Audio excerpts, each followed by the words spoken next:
Aba Anom atau Syekh Ahmad Sohibul Wafa Tajul Arifin. Tokoh wali ini lebih dikenal dengan nama Aba Anom. Dalam bahasa Sunda, Aba Anom berarti Kiai Muda. Nama aslinya ialah Kiai Haji Ahmad Sohibul Wafa Tajul Arifin. Ia lahir pada tanggal 1 Januari tahun 1915 di Kampung Suryalaya, Tasikmalaya, Jawa Barat. Ia adalah putra dari Syekh Abdullah Mubarak bin Nur Muhammad, Aba Sepuh, pendiri pesantren Suryalaya, dan ibu yang bernama Hajah Juhriyah. Aba Anom mengawali pendidikan dari ayahnya sendiri, Aba Sepuh yang mengajarinya dasar-dasar ilmu agama. Pendidikan formalnya ditempuh saat ia berusia 8 tahun dengan bersekolah di sekolah dasar di Ciamis. Lalu, ia melanjutkan pendidikannya dengan masuk sekolah tingkat menengah di Ciawi, Tasikmalaya. Sejak tahun 1930, ia nyantri ke beberapa pesantren di Jawa Barat, karena orang tuanya berkeinginan agar Aba Anom kelak dapat menggantikan posisi ayahnya sebagai pengasuh pesantren Suryalaya. Semula Aba Anom nyantri di sebuah pesantren di Cicariang, Cianjur. Kemudian, pindah ke pesantren Jambutwipa Cianjur selama lebih dari 2 tahun. Ia lalu pindah ke pesantren Gentur Cianjur yang saat itu diasuh oleh Ajengan Syatibi. 2 tahun kemudian, tepatnya sejak tahun 1935 sampai 1937, ia melanjutkan pendidikan di pesantren Cirengas Cimelati, Sukabumi yang saat itu diasuh oleh Ajengan Aceng Mumu, seorang ahli hikmah dan ilmu silat. Di pesantren terakhir inilah ia mulai mematangkan keilmuannya, tidak hanya di bidang keilmuan Islam, tetapi juga dalam ilmu bela diri dan lain-lain.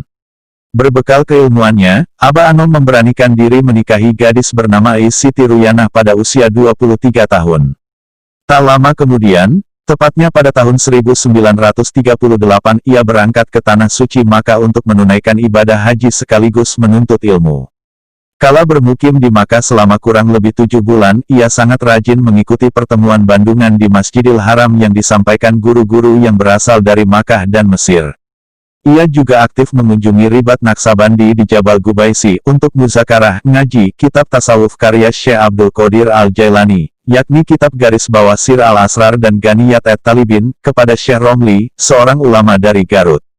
Sepulang dari Makkah, Aba Anom ikut serta memimpin pesantren Suryalaya mendampingi ayahnya. Namun, karena tahun 1939 sampai 1945 merupakan masa-masa menjelang kemerdekaan, ia lebih aktif sebagai pejuang yang turut menjaga keamanan dan ketertiban NKRI. Ketika terjadi gerakan Darul Islam, DITII, di Jawa Barat, ia memutuskan segera bergabung dengan TNI untuk melawan gerakan tersebut.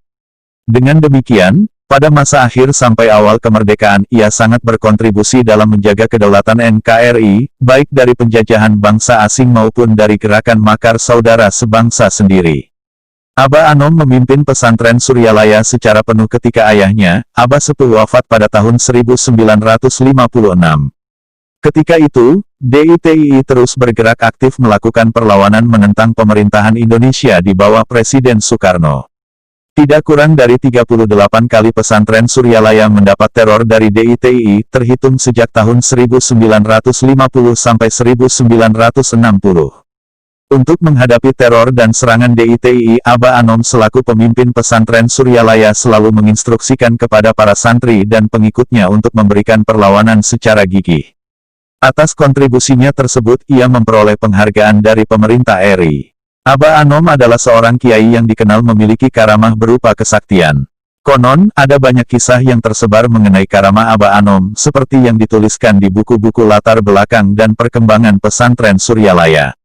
Di antaranya, kisah seorang kapten sakti yang ingin menjajal ilmu kesaktian Aba Anom berikut. Alkisah, pada suatu hari, seorang kapten yang sakti dan beberapa anak buahnya datang berkunjung ke pesantren Suryalaya. Kapten itu membawa sebuah batu kali sebesar kepalan tangan di kantongnya. Batu itu lantas dikeluarkan dan diletakkan di tangannya. Dengan sekali pukul, sang